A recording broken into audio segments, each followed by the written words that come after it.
You unlock this door with the key of imagination. Beyond it is another dimension. A dimension of polymers, a dimension of ceramics, a dimension of metals. You've moved into a land of both healing and self-repair, of both natural and artificial. You've just crossed over into the Twilight Zone.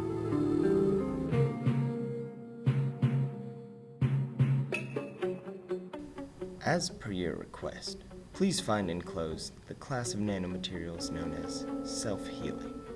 What are self-healing nanomaterials, you might ask yourself? Well, one's mind might be drawn to the thoughts of cyborgs from the future reforming their face after being... But in actuality, it is an umbrella term for a large group of nanomaterials that are able to repair themselves through varying methods and may be either natural or artificially designed. There are many facets to natural self-healing materials, and it goes a lot deeper than simply repairing a scraped knee. Natural self-healing materials are generally categorized by their mechanisms, and these categories include autonomous bond restoration, metal oxide self-healing, self-assembly, and complex biological systems. These different mechanisms are all driven by free energy at the surface or interface. The autonomous bond restoration mechanism is the method by which two surfaces combine to become one. This can be achieved by using the universe's grand power to reduce free energy.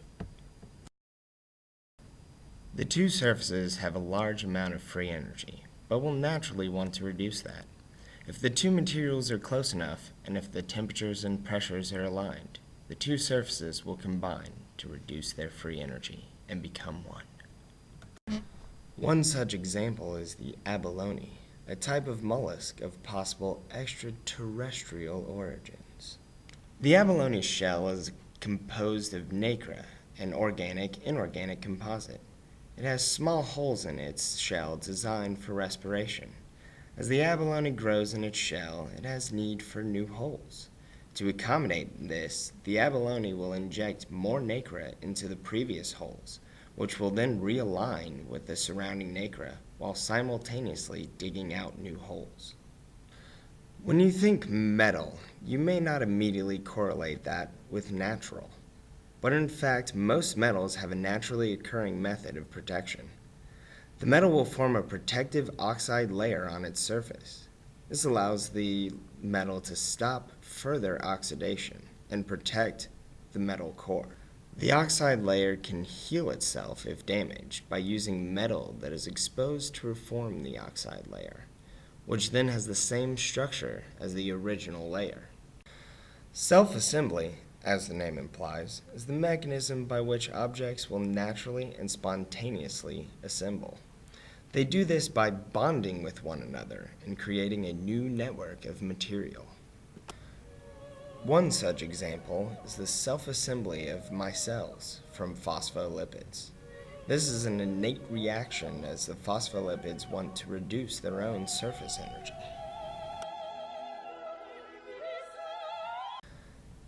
There are many complex biological self-healing processes that occur in the body that are extremely complex. Wait, did I say complex already? Anyways. DNA is a highly intricate biological polymer, which has the ability to repair itself using a wide variety of proteins. Our vision is even a product of self-healing. Our eyes consist of molecules which will react using proteins. This changes the conformation of the molecules to perform certain functions, and then, using separate proteins, reconform to their original state. But is this caused by natural selection or a product of alien intervention sometime in our past, as some ancient astronaut theorists believe?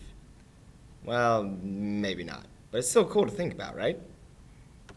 Our voyage would be incomplete if we did not also look at the realm of artificial self-healing systems. Less complex than their biological counterparts, these systems are generally placed in one of the following categories.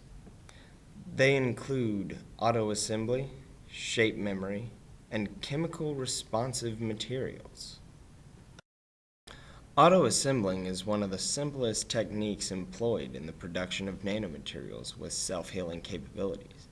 The auto in auto-assembling means that after the material is deformed, it requires no external stimuli to begin the healing process.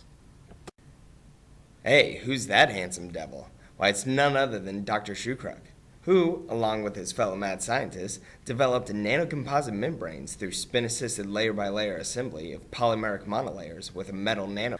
To put that in better terms, think of it as a gold nanoparticle sandwich.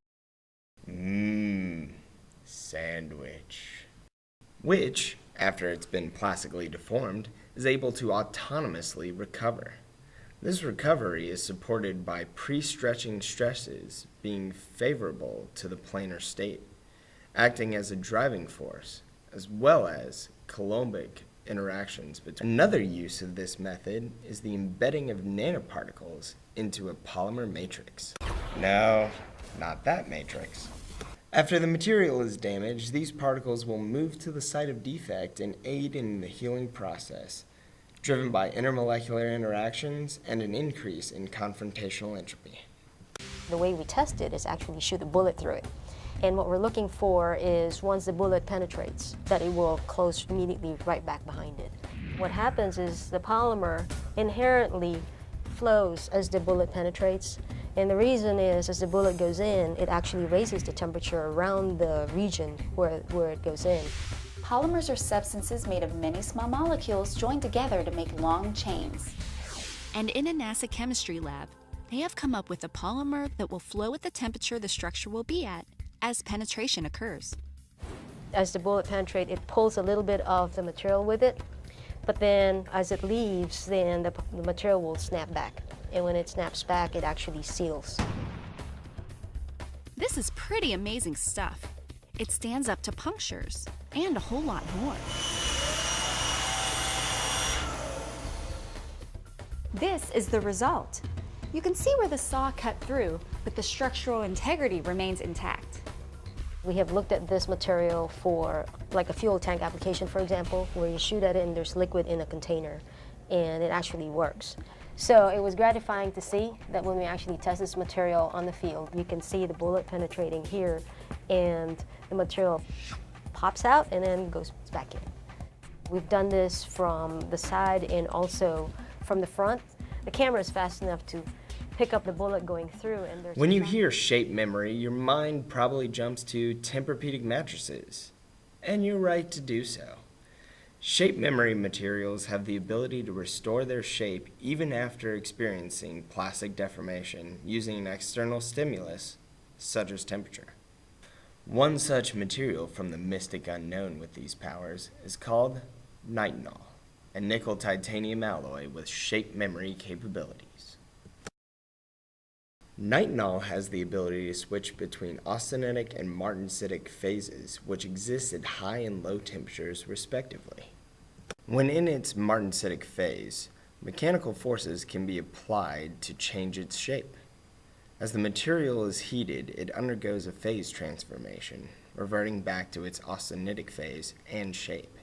This transformation temperature can be changed by altering the composition of nitinol, allowing for customization for different applications. It is commonly used in stents inserted in arteries. Once it's inserted, it expands as it heats up to body temperature. A fairly large category of self-healing materials do so by using chemical reactions to begin the process. These reactions can be initiated externally by some sort of stimulus, or can be autonomously initiated when a chemical bond is destroyed. There are systems which use the intrinsic reversibility of physical bonds to repair the damage done to the structure, while others will use the reaction of chemical agents stored in the material. We make this material into this dog bone shaped, transparent, and non-tacky gel, so we can see that like this is very stretchy. And now we are going to use the knife to cut the material in the middle.